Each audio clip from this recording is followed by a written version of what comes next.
Ready graphics? Ready theme? Cue back. Good evening. For your information tonight. Hi, I'm Jesi Mullins. And I'm Lauren Milberger. And this is FYI, the Murphy Brown Podcast. I'm gonna light up a cigarette. Let me tell you about Murphy Brown, guys. Now, Frank, I just want to share two things with you, honey boy. They bought a kite. Man, I miss New York right now. Lech Valenza. And on today's episode, we'll be talking about Season 2, Episode 17, Frankly Speaking. Hello and welcome. Welcome back. Hello. I feel like we're like the DJs in a soft rock station. Hi, welcome back, guys. I know. I feel like I'm like auditioning for the Calm app. I'm like, hello, let me speak you to sleep. But anyway, all that to say, hello, welcome to my gentle voice. Yes, welcome to another episode directed by Barnett Kellman.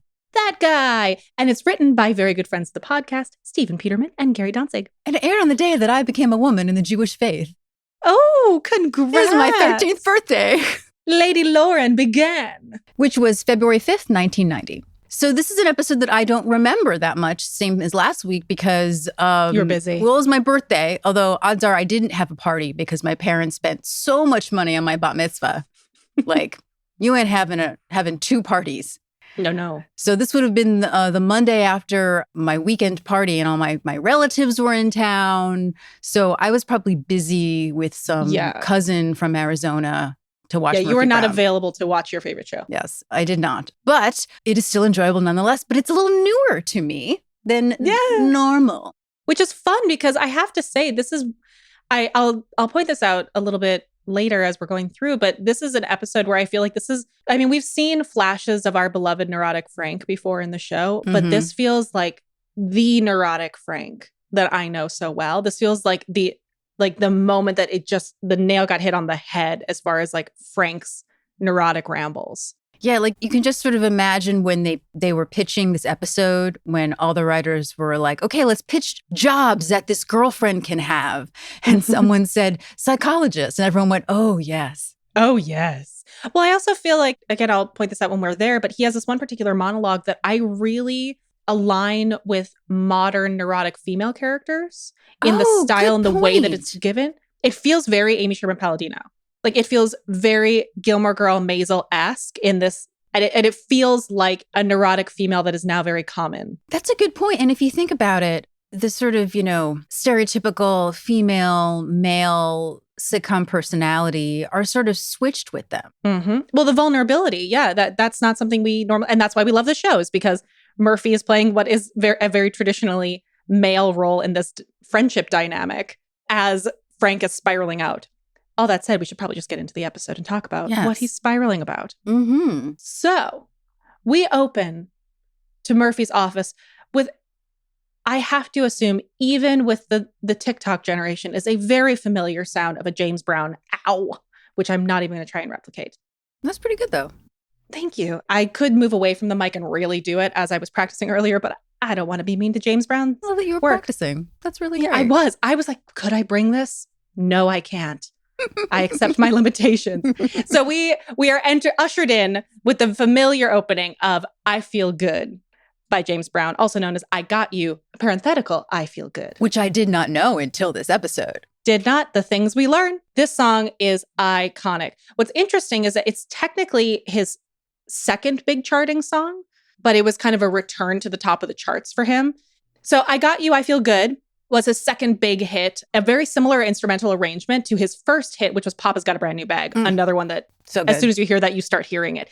It features, the big thing about this, similar to Papa's Got a Brand New Bag, and James Brown's eventual iconic funk style, is that it leans on the one, which is the first beat of the measure. And it's a very specific style of the way that the beat drops in. Yeah. And it also has his giant James Brown brass-heavy orchestra. It was originally recorded for his album Out of Sight, which was his 9th studio album, by the way. Man, that guy was prolific. And then released in an alternate take as a single in 1965. And it's arguably his best known recording. Yeah, I would say so. You all know it. The second you hear, ow, I feel good, you know. So as this song is playing, we open on Frank. And it's a nice slow zoom in on Frank just sitting. And you know it's Murphy's office. We don't see the normal angle of it. What we see is him in the chair that is back by the wall of magazine articles, of magazine covers, I should say. I wrote a list of what I thought Frank was feeling in this moment. He is despondent. He is lost. He is bored. He is frustrated. He is confused. He is clearly running through thoughts in all different quadrants of his line of sight. That's one of my favorite things about people with good thought acting is you see them actually look in the areas of their brain, which is where you have one area for memory, you have one area for a new thought that you're coming up with in that moment, and you can see him darting through it. And some people just dart their eyes around, but you can see him actually landing on the thoughts and having them, which is just excellent, specific acting. The Emmy is in the background behind him, mocking him. I couldn't tell all of the covers. I know one was Harper's Bazaar, but I was having a little trouble reading the rest that are on like the bottom row that we can see. But what I wrote is Joe Regalbuto has this great ability to just furrow his brow in the most adorable way. Like you just feel for him in this. It's just like the center of his forehead is furrowed and he's clearly lost and frustrated. And I remember in this moment, I was like, I don't know if he's upset with Murphy, if there's something going on, but I know whatever it is, it's blown out of proportion. Like you just know that with Frank. Yeah. Frank is overly emotional. He literally wears his heart on his sleeve. Bless him, thank him for normalizing that for the men of the world. We have a lovely ding. And we're in the bullpen as the elevator opens behind two workers in the bullpen. Murphy arrives and in what is a rare outfit for her where she has her full brown trench completely closed. Like you actually cannot see what's underneath, which I'm not used to. I'm used to seeing like hints of the outfit underneath. We'll find out later is a long-sleeved leopard print dress, which actually looked very modern. Like it looks like one that I would buy right now. Well, leopard print is very in right now. Mm-hmm.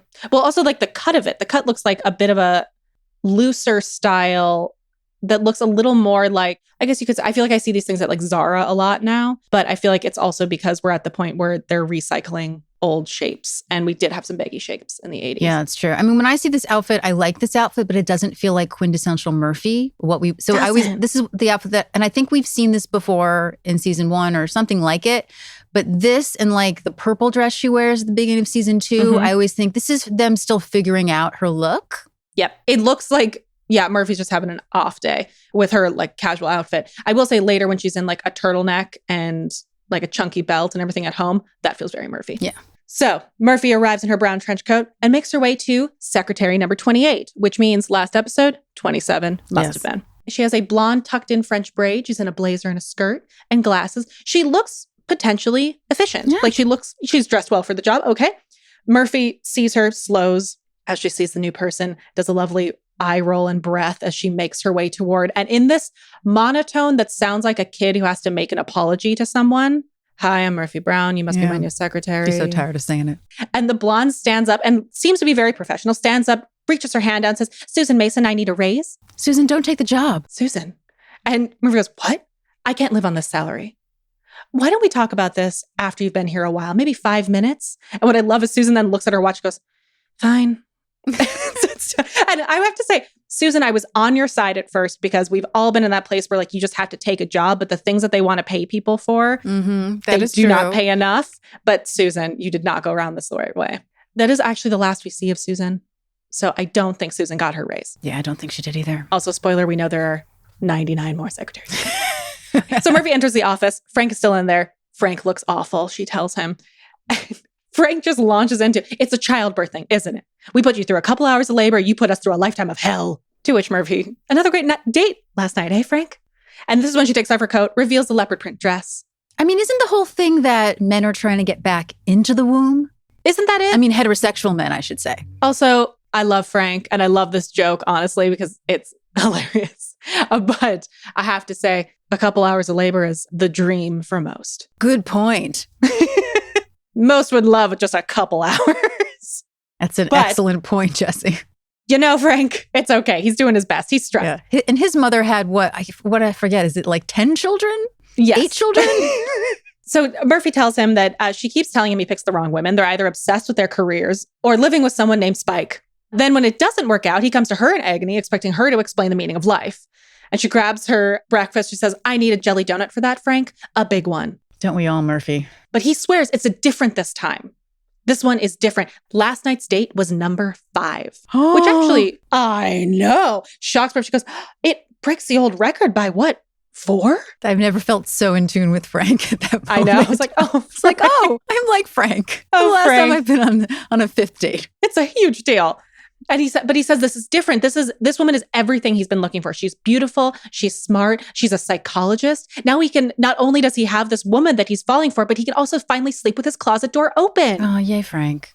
And at that moment, we see our dartboard for the first time in a while. Yes. What does it say? It says exact change only. What do we think that means? I think that is about how at the time people actually paid in cash for things. Yeah. And it really sucked when you wanted to pay for something like maybe parking or a ham sandwich and you could only pay an exact change, which you may not have.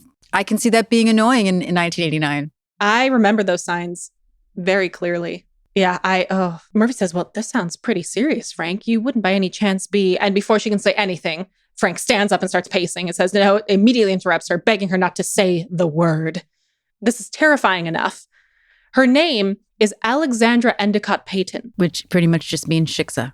He says, I grew up with girls named Maria Teresa Pietro Pinto. Her family sews quilts and makes jams. My family screams and hit each other. I should take that back. I should say wasp. Oh, yeah? Yeah. For Frank's point of view. Yeah, My point of view, shiksa. His point of view, wasp. Very waspy. For him, Italian. So he's talking and he says, what kind of life can he offer her? And he says, I live in a condo I bought when gold-flecked mirrors were in. Oh, Frank. Now, Frank, I just want to share two things with you, honey boy. Number one, you own a condo. Even then, that's very impressive. Now, granted, I'm also looking through my lens of right now where I'm like, my generation will never own a house. But the idea of like, dude, you own a condo. You're a personality. Come on, buddy. You got this. But I also want to share for those who might not remember the glory of a gold-flecked mirror. That is a very 1970s fad. It's basically when you see the old mirrors that are made to look like they've been marbled with gold. It's like your mirror was a marble slab, except it was gold cutting through your face. They're honestly coming back. I see them in like the fancy, like overpriced boutique hotels again. Oh, really? To like give that look, I'm thinking about a couple in New York specifically that I would have to work with because now it's antique. Oh, gotcha. In 1990, it's just old and dated, but now we've hit this place where now 1970s is vintage. So it's coming back. So Frank doesn't have this insight that someday he will have a condo strewn with vintage artifacts. And he says that, he's on the road most of the time, that they never see each other. And what about when the kids come in? He says, her family is incredibly fertile. There are 3 sets of twins in the past 2 generations. The orthodontia alone would kill me. And what about private schools? Oh God, I wish we'd never met. Which this is not quite the one that I was referencing earlier, but it's really close to being a very like modern female neurotic rant. I also feel like this episode is, how when the revival came out, we were both kind of disappointed that Frank didn't have a family and kids. Yeah. Mm-hmm. I mean, there's another reason I'll bring up later, which I think is the big reason, but this makes you go, oh, yeah. Yeah. I see why now. I mean, I will say, I have vivid memories of when I was still dating, of being afraid that I would meet someone who had twins in the family. There's a very specific... I do think that is kind of a legitimate fear. That's a legitimate fear. 3 sets of twins in the past 2 generations. Oh, that's scary. Adorable, but so pricey. This is what I wrote. I was like, this is the neurotic Frank we know and love. And my other favorite thing is that as this has been happening, we've had a couple cuts to Murphy, who's just sitting back, letting him run on chewing her breakfast while she's just like, Like this is what I love about their friendship that we saw established back in, summer of 77 and all that kind of stuff. But like, she knows when the train is running and you just don't interrupt it. You just let him get there. Yeah. She knows he needs to talk. Yep. And that's what she's here for. And so she finally sits forward and she goes, Frank, can I say something? Oh, please. I don't think therapy is doing you a lot of good. and he is, this doesn't really help him at that moment. He says he needs her help. He wants her to meet Alexandra, tell him if he's making a mistake. And Murphy's like, oh, no, you want me to tell you if you should marry someone? And that her saying the word marry apparently causes physical pain in Frank's ear as he runs away screaming, ow, ow, ow. He's a little afraid of the M word. Mm-hmm. Or do we think Frank is more afraid of marriage or love? Oh, God. Oh, I hadn't thought about that. Because both words have been very scary. God, I don't know. That's a really good question. I hadn't thought of that because my first thought was he just knows his parents and how miserable they seem to him. I think maybe he might be afraid of falling in love. Here's what I think as a fellow neurotic. I think he is more afraid of Mary than love. I think he's terrified of love because that means potential pain and loss. But I think he's more afraid of marriage because if you are in love, I think he thinks that marriage will kill love. Oh, God, that's so true. And we find out later that he was engaged and he broke it off. Yep. That's so much heavier than I really was seeing. Right, sweet Frank. Here we are in quarantine. It's getting really deep. Seriously. The little jokes. I'm going to light up a cigarette. Let me tell you about Murphy Brown, guys. Let me tell you. Oh, God. Oh. So Murphy says, you know what I'm like. If I've got an opinion, I have to say it. He says, that's what he's counting on. And she says, when I told you look fat in turtlenecks, you wouldn't speak to me for 3 days. Which, fun fact, he shows up in a turtleneck at the end of the I just episode. thought of that. Mm-hmm. Was that intentional? I think so. She probably likes him in turtlenecks.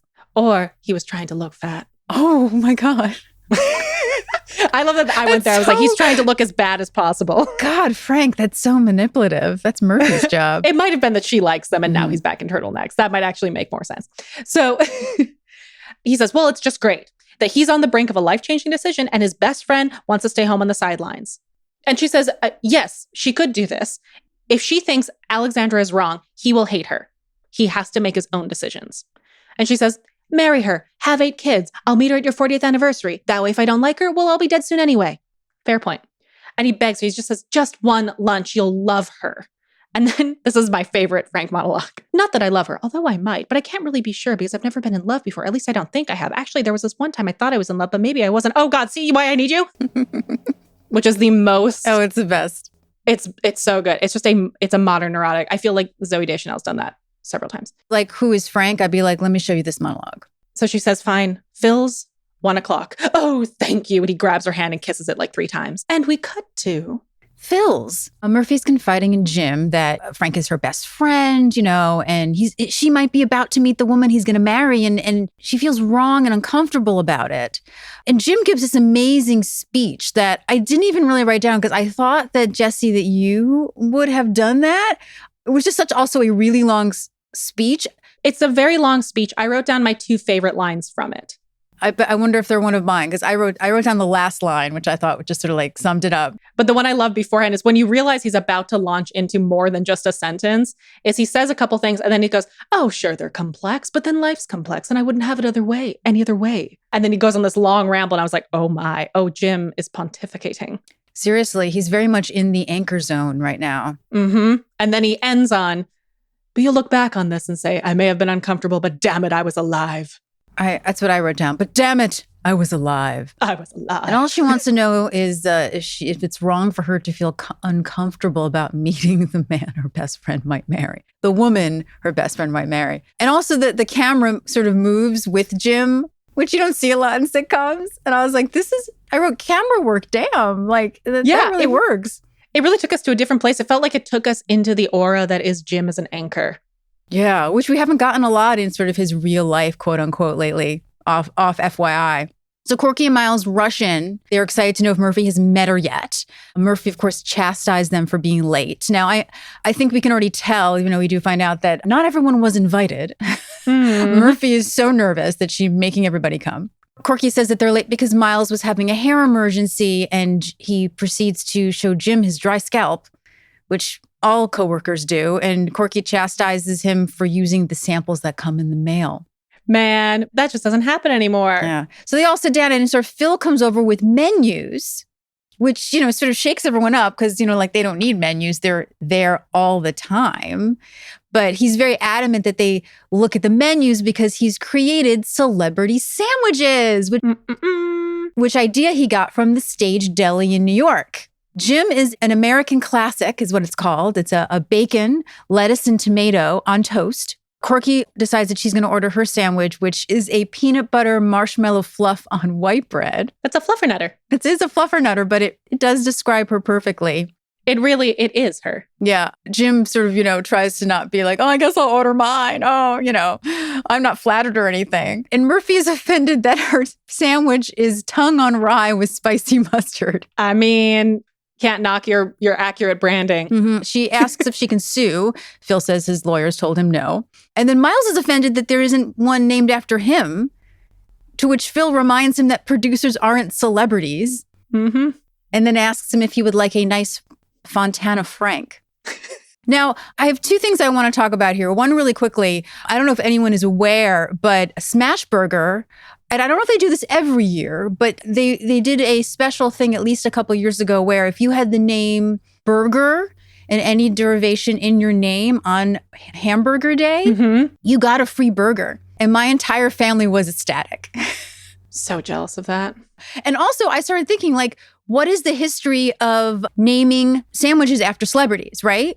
Was it the stage jelly? And I was like really curious. And I went down a huge rabbit hole. I will not bore everybody with the giant rabbit hole I went down, but it was really interesting because it really sort of goes back to the history of Ashkenazi cuisine in the United States. Cool. Because it all comes from Jewish delicatessens, which were created specifically for Jews who came over. Although here's something interesting.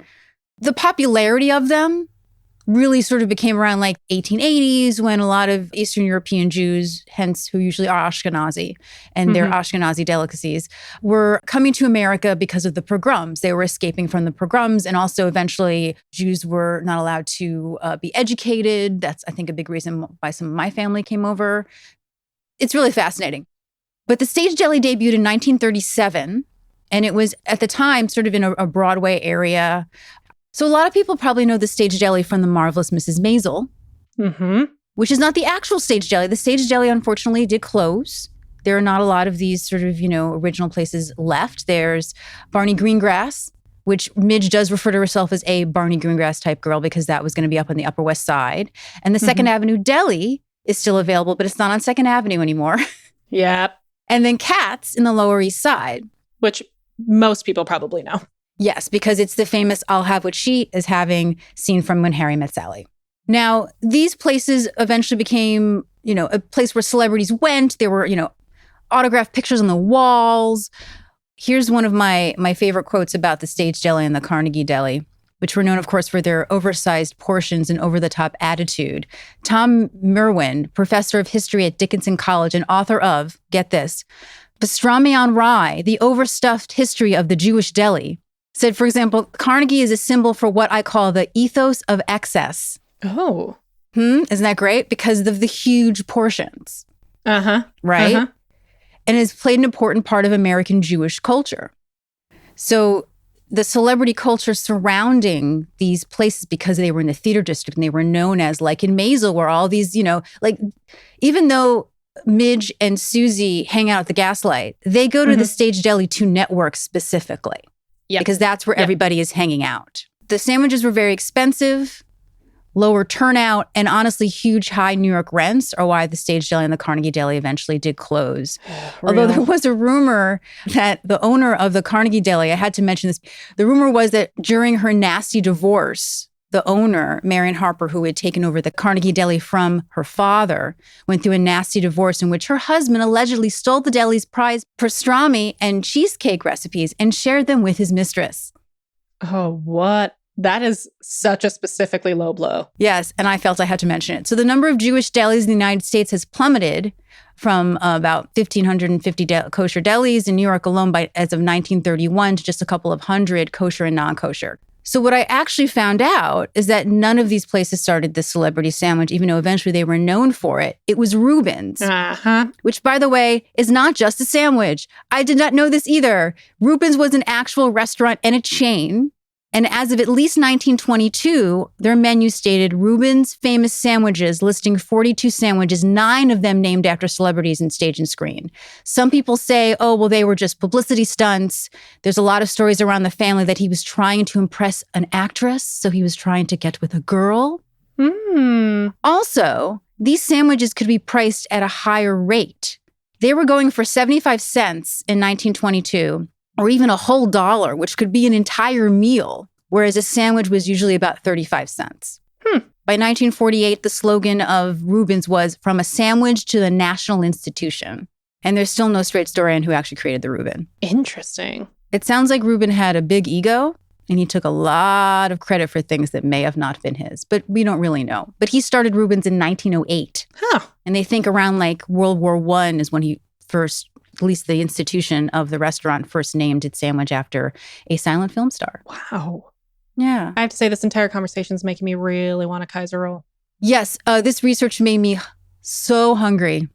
Moving to the Midwest from New York after 10 years, I did not realize how much I rely upon a Kaiser roll breakfast sandwich Oh, they don't have and how them much there? I miss that. No, it's just not, I mean, and not at least in my neighborhood. And it's very different from New York where there aren't things nearby like you get in the city. bodegas and stuff. Kaiser rolls are just not like, I want, an egg and whatever on a roll. It's just not a common thing you hear or get because it's just not bodega culture. And I didn't Interesting. realize I miss it so much. I just want to figure out how to like make a Kaiser roll for myself or how I can get them imported. I haven't had a good bagel in like 2 years. Man, I miss New York right now. Okay, back to the show. Yes. So Miles orders turkey on wheat bread, to which my brain went, Miles, what self-respecting Jew will order wheat bread when there is rye in the house? Miles. Dare him. What's self-respecting human? Thank you. Let's choose Good. flavor, Well, it's not just people. me. Thank you. Let's choose flavor. Well, one time I went to see a school in Pennsylvania. I won't name what that school was. And on the way back, we stopped at a diner. It was my college tours. And I ordered rye bread. And they brought something that looked like wheat bread. And I said, Mom, I think they made a mistake. And she said, no, this is what they call rye bread in Pennsylvania. And I went, I cannot go to school here. No. No, need the deli food. Although I can't have bread anymore right now. But anyway, so another sandwich on the menu, which is turkey on white bread, which Phil announces is a Dan Quayle. Ding. So finally, Frank and his lovely girlfriend arrive. The whole gang is there, which he's super surprised about. And he completely forgets his girlfriend's name and he can't introduce her. Now, I don't know, do you recognize this girl? Because I sure recognize this actress as being in everything in the 90s. Yep. I was like, oh, I literally wrote, I'm like, she's like the Judy Greer of the 90s. Yes, she is. She's just in everything. You're like, I like her. But for me, as much as everything that she's been in, and she's still working, which I didn't realize. She's been in American Horror Story. I got to go look at some of her modern stuff. She was in Scandal, apparently. Yep. But she was in this TV series called The Powers That Be, Bless it. which had David Hyde Pierce in it. It had Joseph Gordon-Levitt. Like a lot of people before they were really big. Holland Taylor is in it. It is on YouTube. Please find it. It is the funniest sitcom. It only lasted like, I think, a season and they canceled it. It was Norman Lear. I still consider it one of my like top 5 favorite sitcoms of all time. It's really fantastic. Anyway. You know why I know her best, right? Remind me. Honey, I Shrunk the Kids. Wait, she's in that? She was in Honey, We Shrunk Ourselves. The like, sequel. I didn't know that. Yeah, I saw her face and I was like, why do I know this? And I looked for a long time. And I finally was like, oh my gosh. Because you know that thing where you're like, you see the other things that they were in. You're like, oh, of course I know. Yeah, your face was from that. But there's something, whatever it was that like held the attention. And for some reason, her in that particular movie, I don't know why. I didn't even see that movie that often. I watched, the first one a lot as a child. I could see her being sort of the exasperated yet supporting wife. I'm assuming that's what happens in that movie. No? Yeah, I mean, they shrink, if I remember, I think she's like the sister-in-law. Oh, okay. I was going to say. They shrink like the 2 sets of parents. I thought they recast. That makes more sense. No, I believe she's the sister-in-law. I'm sure someone at me that I'm wrong about this. But I also realized that she was in Don't Trust the Bee in Apartment 23. Oh, that's right. That's the last thing I saw her in. Yeah. But then she's done so much since then. Yeah, and I'm so glad she's still working. She's just like, to me, she's one of those faces of the 90s. She's also in Big Little Lies, which is, I realized, the most recent thing. And I didn't realize it was the same person. She's got a career that I just want to applaud. Like, that's longevity. And that is not trying to be, that's a career of actual work and not just trying to like get one big hit. Like, yeah, that's the kind of career we all wish for. Yeah, go Eve. Team Eve. Except in this episode. Perfect for this part. She's no problem that her boyfriend forgot her name to his friends because she calls it a BRP, a brief reactive psychosis. It's no big deal. You're psychotic, Frank. She didn't say that. I'm saying that. Yeah, they call them burps. He was anxious and he wanted them to like him, and it manifested itself in a little mental lapse. It's fine. She's kind of perfect for him. Truly. And it's a little sad to me that although she's not my favorite of his one episode girlfriends, there's one that I wish he ended up with, but alas, and we'll get to that in season 5. But anyway, they are adorable.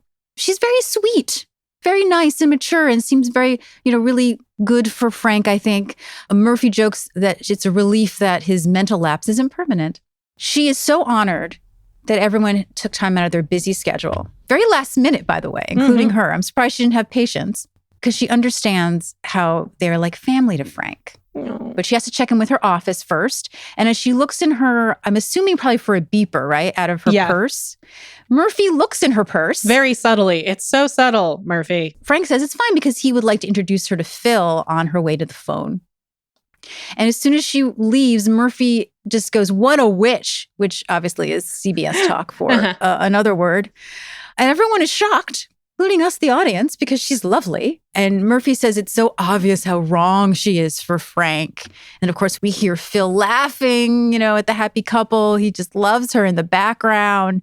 And now Murphy realizes that she has to tell Frank the truth, which she really does not want to have to do because she promised she'd tell the truth. And it's going to be a really awkward situation. So Frank comes back. And of course, that's the first thing he wants to know is, what Murphy thinks. And everybody leaves. Everyone scatters. I think would be the first hint to Frank, but he does not get that. Yeah. And all Murphy can say is, she's very nice. She's real nice. To which Frank knows that she hates her. And of course, Murphy's like, I just met her. How can I hate her? Which she repeats so often, he knows that she really, really hates her. And then Murphy tries to distract Frank from the actual real conversation by what, Jesi? Oh, well, she claims that apparently they're making a new Star Trek. What do you think about that? To which my nerd brain went, because Star Trek originally aired starting September 28th, 1987. Star Trek, The Next Generation.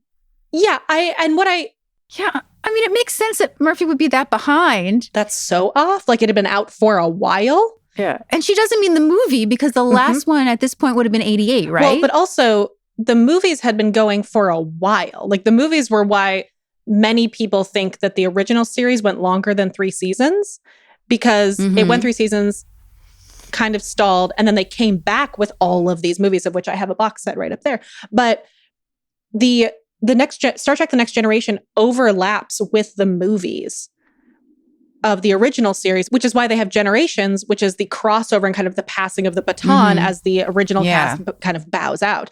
But, and with it, one particular death that is very controversial. But then I was looking at this and I was like, looking at the choice, because obviously our writers are brilliant and they know that this has been out for a while. And at this point, if we're in what is essentially the 3rd season of Star Trek The Next Generation, it's now like hitting big fame status at this point. Like the first couple seasons, where especially the first season was a little like getting into the groove and is this going to work? And by the 3rd season, it's a huge deal.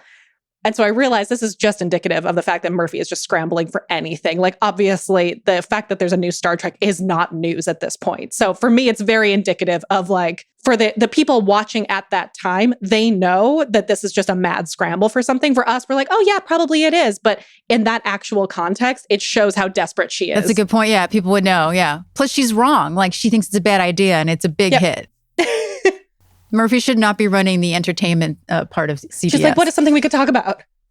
Star Trek. Yeah, that's it. Something that I watch. Yep. She's scrambling. So Frank really wants her to be honest. And then, Murphy gets really serious. She's like, okay. And she just goes off about how she is so wrong for Frank, which of course makes Frank argue about it, which is like he just wanted to know the truth. And it kind of goes down to her purse for Murphy. Everything was in its place. Someone like that is inflexible. The keys were in the key pouch, 2 pens, a box of tissues, a couple of wipes. She hasn't seen a purse that clean since she interviewed Squeaky Fromme. Oh, Squeaky Fromme. Yes, it's just a funny name to say, but not a funny person. No, I mean, it's funny if you're a theater person and you love the musical Assassins, then Squeaky's delightful. But actual Squeaky, not so delightful. Do you want to tell everybody who Squeaky Fromme was, if they aren't familiar with Stephen Sondheim's Assassin? Well, as someone who has learned her monologue and song and duet several times from Assassin. So Lynette Alice Fromme, aka Squeaky Fromme. Short version is an American criminal, but she was a member of the Manson family and is best known for attempting to assassinate President Gerald Ford. She also published a book about her life in 2018, which was really hard for me to not give money to because I'm so fascinated. But yes, she is one of the few notable female attempted assassins. There we go.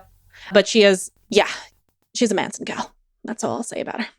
Yeah. And I can't remember if we've talked about this on the show before, but Candace does have sort of a connection. Mm-hmm. Her boyfriend at the time knew Manson, and Manson was trying to get his attention to get a record deal. And although my understanding is, and I can be wrong, that it is an old wives' tale or a urban legend that he was going to the house where the murders were, or I should say the second murders were, of Sharon Tate and her friends, was the house that Candace and her boyfriend lived in. Mm-hmm. But from everything that I have read or seen, and again, who knows, the truth is that he knew they didn't live there anymore, that he wasn't looking for Candace and her boyfriend. But I know there was an urban legend that like they sent them there thinking that, that's who they were going to be. But, it was still very scary at the time. Yeah. Family was scary. Yeah. Candace said that they stole a telescope off their new home's deck. Ooh. Yeah. Back to fun The stuff. show. Frank, poor puppy Frank, as I wrote, really thinks that he can deal with the truth. Murphy brings up the fact that he hates to be called sweetheart, and she calls him sweetheart. Yep. Well, I don't like you anymore. But then Alexander Peyton Manning, whatever her name is, she has so many new names, shows up and she's just so sorry, but she has to go. One of her clients who's fearful of cheese had to pick today to walk into a Hickory Farms, which is such a sitcom joke. I was like, mwah, that's just, Beautiful. That's like, are there Hickory Farms anymore? Oh. It's like a Crackle Barrel. Would we say like Crackle Barrel today, maybe? Even though it's not all cheese. I don't know. I mean, I just know Hickory Farms and I just assume But they used to have stores, right? Were they like a Cracker Barrel? Like which I'd forgotten about until I was like, yeah, like it's one of those things but where was like, it- I think similar to like Squeaky Fromme, where I'm like, have I just, because it was there when I was younger and I just accepted it as a constant, I just assume Hickory Farms are still around? I mean, they might be. I mean, I have not traveled recently. Maybe the brand is, but not the brick and mortar. The brand, definitely, yeah. At this point, we are in 2020. I kind of assume that anything is potentially on the chopping block at this point. Yes, this will drop in 2021. So feel free to tweet us. Yep. Your Let us Hickory know. Farms experiences that we do not have. Let us know if Hickory Farms survived 2020 like we did. Yes. See you on the other side. See you on the other side. Anyway, I keep wanting to call her Alex because one of my best friends' name is Alex. I know a lot of people named Alex. It's the biggest name in my phone. Alex Payton is very disappointed. She was really looking forward to getting to know Murphy, and Murphy and Frank, a very, very fake promise. Oh, it'll happen again. Don't worry, But she's very sweet, and these people are going to wreck her. Yes. We find ourselves at Murphy's office at FYI, and she's on the phone with, was it Meg is who she's speaking to? Oh, I didn't write that down. I'm not sure. Well, she's telling her friend, I believe Meg, on the phone that she, even though that movie sounds great, she can't go because the Celtics are in town and she and Frank never miss him. And then she responds like, oh, I can't cancel. You see, Frank is in a very destructive relationship right now and I'm the only healthy thing in his life. This is when you're like, oh, Murphy. Oh, Murphy, no. So she gets off the phone. And at that moment, Frank does the lovely like lean in, knock on the open door. And, you get the impression they haven't been able to chat recently. And he says, oh, well, he and Allie, this is when he first says Allie. I'm like, oh my, have been pretty busy. We bought a kite. To which Murphy says something that I feel so represented in this as both a sarcastic and a theater person, which is, wow, life is a cabaret. They bought a kite. We bought a kite. So she says she's this Lech Walesa interview down to time, and she might need his eye for editing and wants to know what he's doing around 7. Now, before we move on, I just want to share. So Lech Walesa is a famous Polish statesman. He also Nobel Peace Prize laureate, but he was the first democratically elected president of Poland. And he was president from 1990 to 1995. He was the leader of the party called the Solidarity, which led a successful pro-democratic effort in 1989, which ended the communist rule in Poland and ushered in the end of the Cold War. And it's a funny name that sitcom writers like to use. His name will come up again. Lech Walesa. Walesa. I am very thankful for my training in IPA when I looked up his name because I was like, what is she saying? Yeah. And so I looked it up and I was like, thank you, IPA. I only know because later on, I think in season 3, Jerry says it very slowly. So I was like, who's Lech Walesa? So yes. And so she asks his help. Is he available tonight at 7? And he says, unfortunately, Allie's taking him to an exhibit of medieval tapestries. And she goes, the fun never stops. She's such a specific boomer. Yeah. And so he says, actually, speaking of, he actually stopped by to talk to her about the Celtics game. You see, Allie's never been to a basketball game and he'd like to take her. And Murphy is You can just see the like, dung. She says, wait a minute. You want to take Frida Freud to the Celtics game with my ticket? Frida Freud. Yeah. Well, Allie told him that she wants to learn. So, and Murphy says in response, so let her learn when the Clippers are in town. Yeah, this is bad form on Frank's part. This is very, very bad particularly form. if he wants them to like each other. Yeah, he wants them to like each other. Also, this is their thing that she just turned down another friend to. Like, this is clearly a hallowed thing. But when he's between in them. love, I think that Frank kind of loses all reason.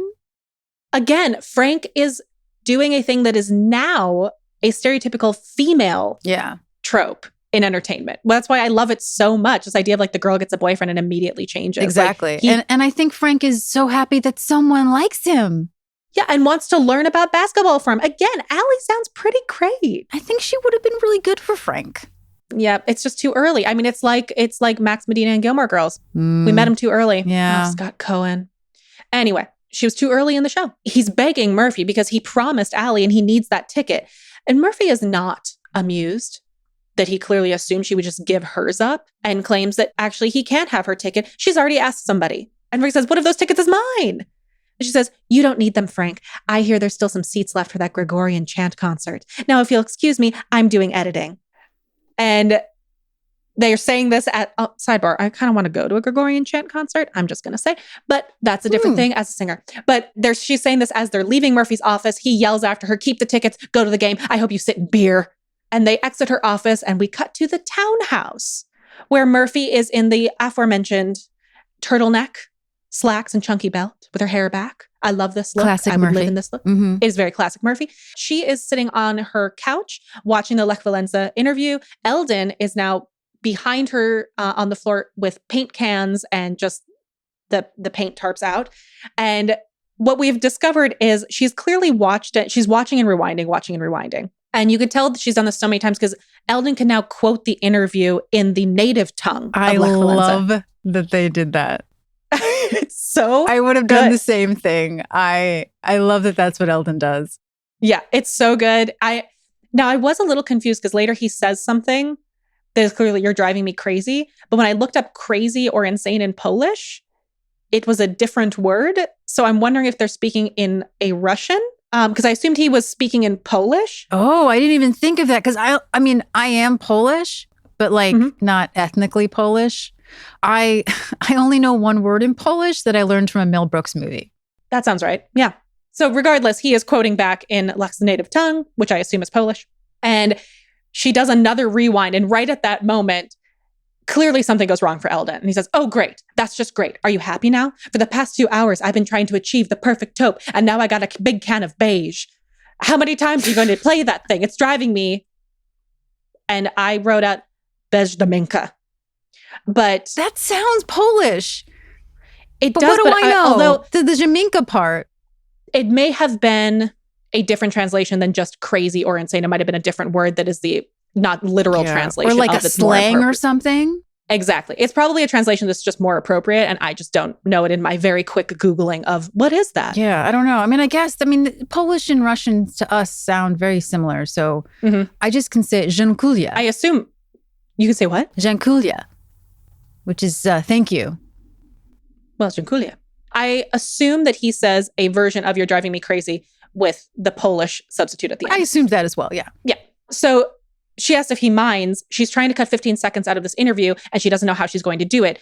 And she says she really needs another opinion. Clearly, she really needs Frank's opinion. And Helen just looks at her and goes, well, what am I? Just another pretty face? And Murphy's like, okay, great. Frank's not the only one who can do this.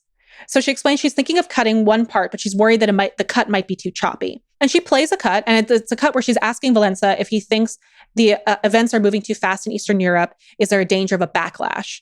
And we hear him being translated into saying he thinks that events have built a momentum like a train. They're going to be hard to stop. For my money, I think that the cut works. Doesn't sound choppy. And we turn to find out what Eldon thinks. And Eldon's been watching very intensely. So you're like, oh, we're going to have this like brilliant moment of like brilliant Eldon. And she asks him what he thinks. And he says, whoever painted the wall behind that man should be shot.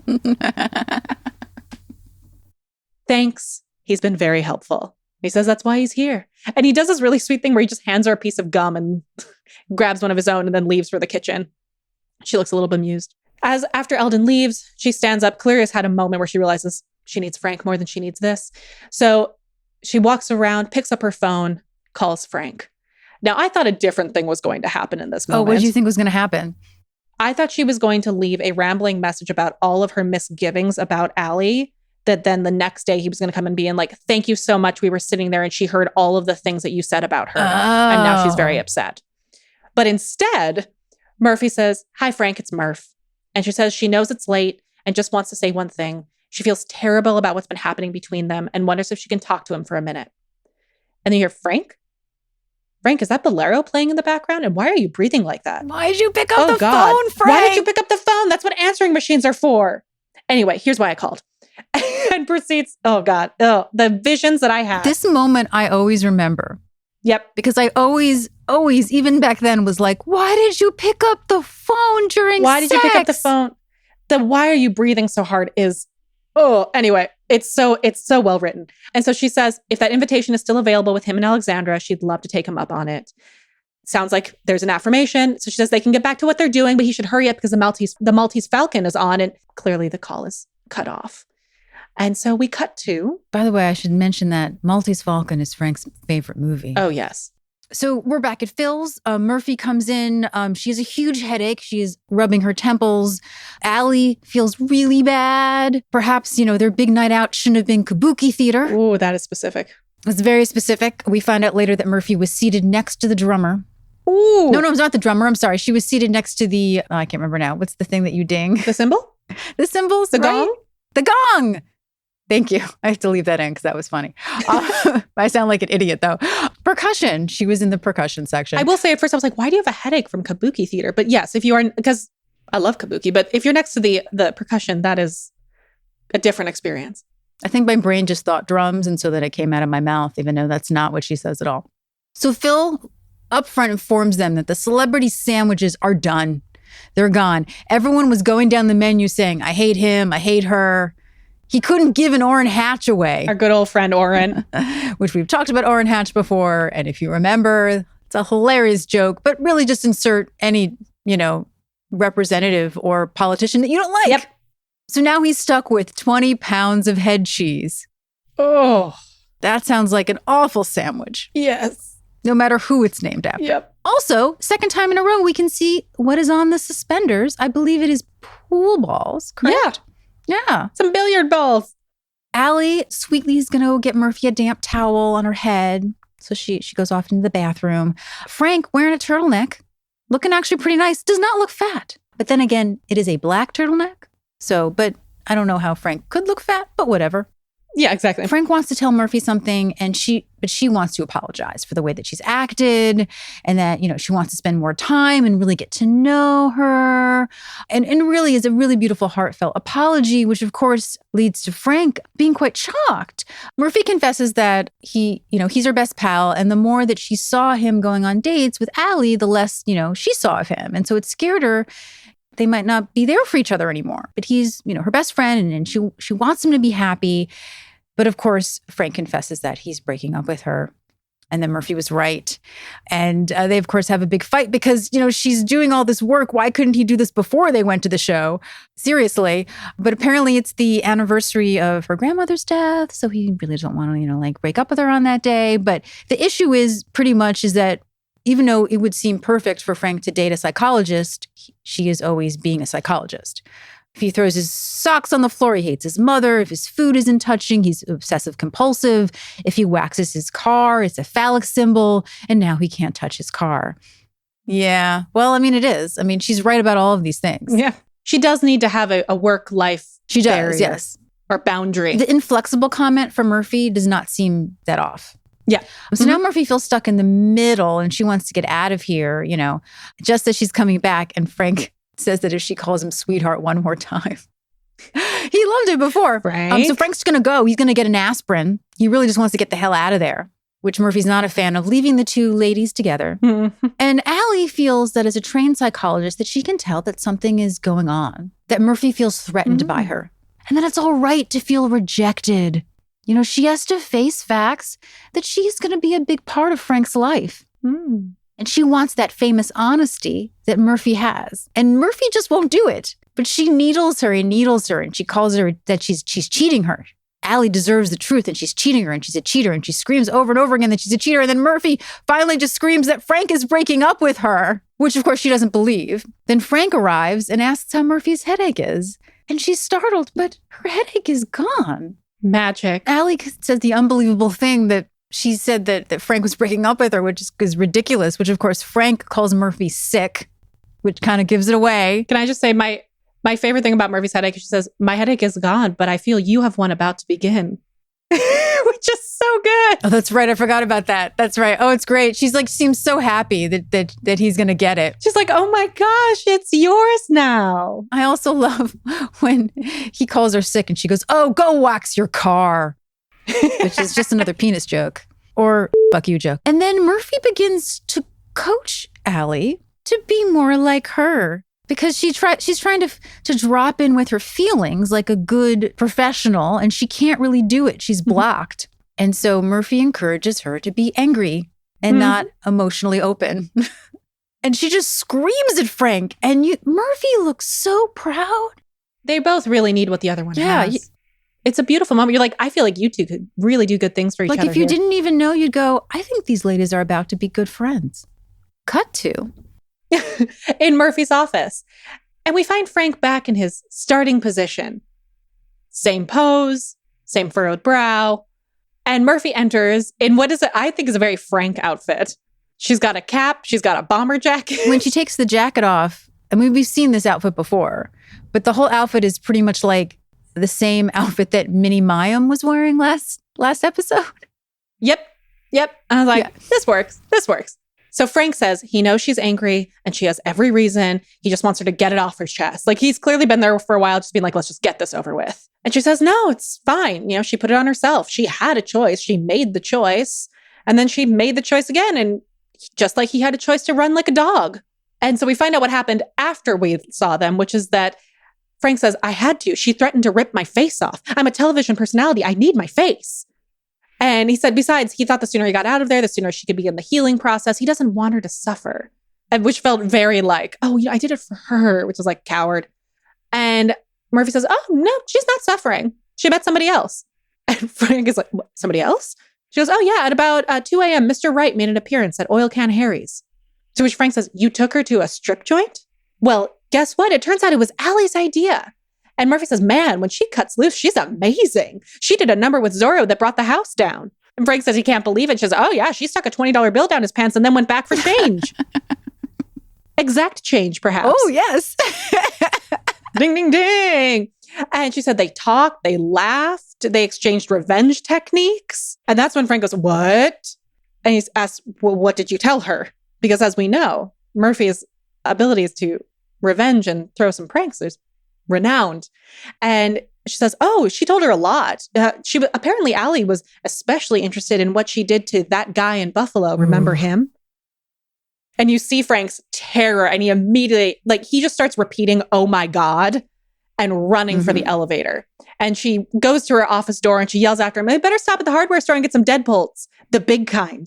Oh my God. And as Frank's entering the elevator, Murphy remembers one thing and runs after him and says, oh, about the Celtics game, you want me to pick you up or do you want to drive? And he goes, oh, no, I'll pick you up. You drove last time. And our friendship is back. So I have two questions for you here. One, what do you think is coming to Frank's house?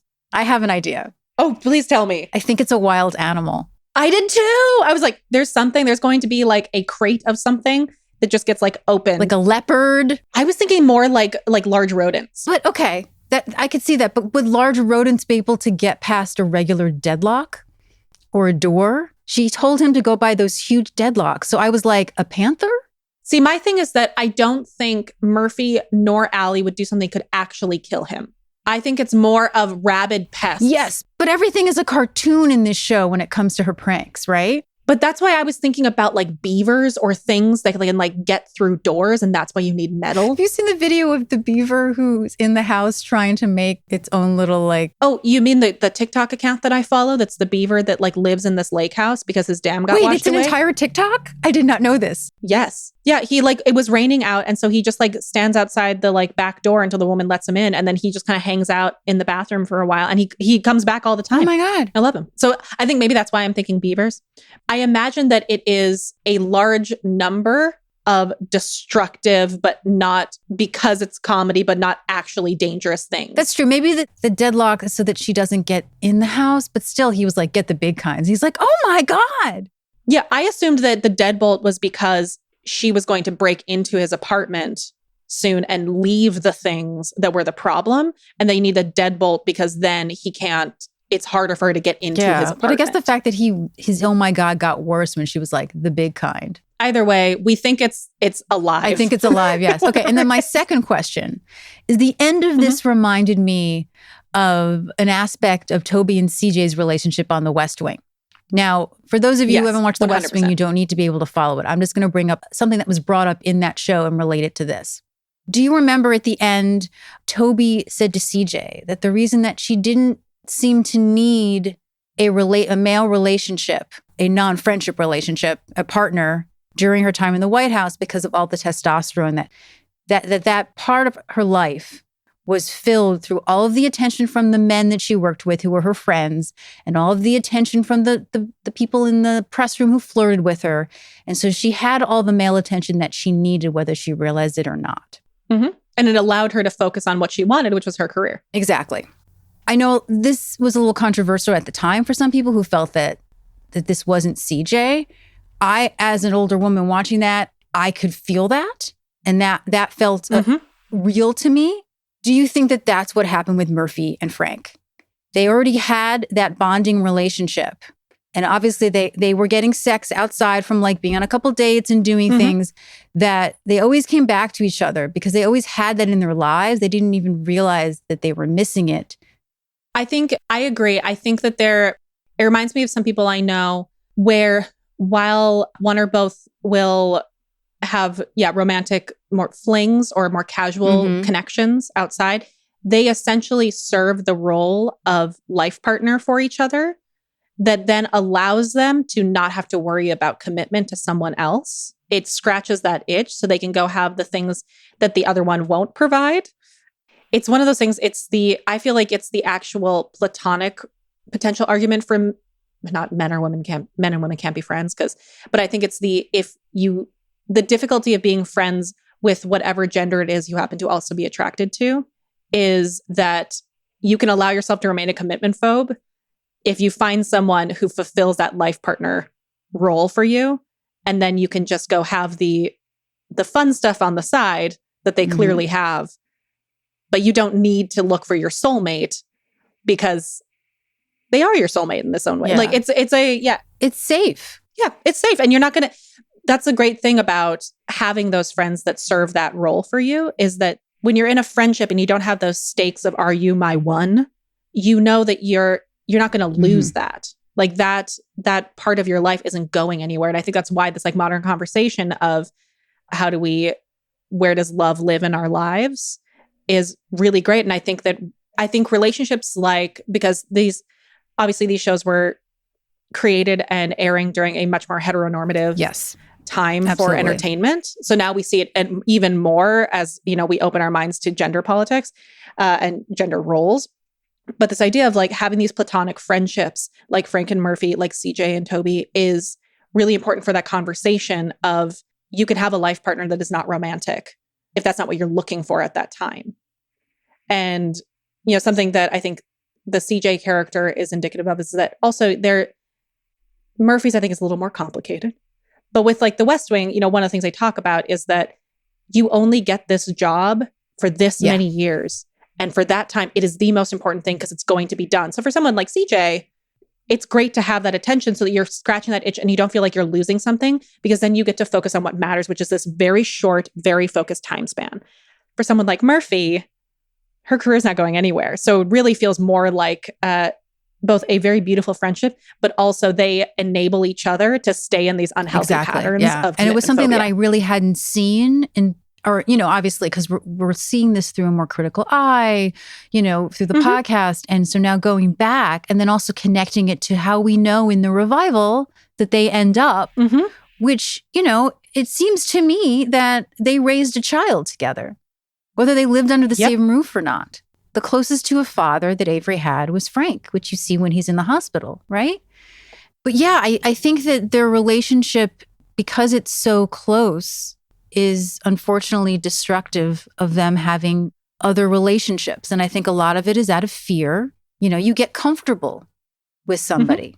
And yeah, you see what happens when they suddenly don't have each other as easily. Like Murphy being like, yeah, what are you doing tonight? Obviously, you're not doing anything because you're always available for me. And what happens if, that type of dynamic is perfectly valid if you are people who don't feel like living by societal's heteronormative, monogamy normative expectations of like, well, eventually you're going to need to settle down. If you don't live by that, then this relationship is fine. But if even one of the people in this relationship has aspirations of having a single life partner, that will change the dynamic. And then someone else is left wanting. And we see that on both of them at different times when one of them meets somebody. It's like they're their own tapeworm. Yep. They can't live without each other, but they are sucking the life out of each other. Yep. But they're also exactly what each other needs most of the time. Yeah.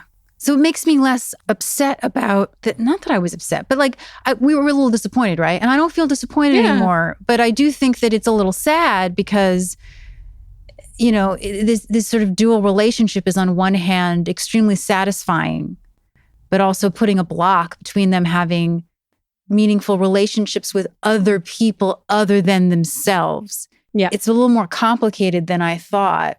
Please continue to, or if you haven't already, follow us on the social medias. It's a great way to get updates on the show, to tell us what you liked or what you'd like to see more of or what you want to see less of. We are all over. We are on Facebook and Twitter and Instagram at Murphy Brown Pod. We also have a website, murphybrownpod.com, where you can get show notes, little extra things on things that we've spoken about for all the episodes. Also, it helps the show if you'd like to donate to our Patreon. You don't have to, but there are definitely ways on our website as well that you can donate for one time or per month and get some special extras. And we'll see you next week for another edition of FYI, the Murphy Brown Podcast.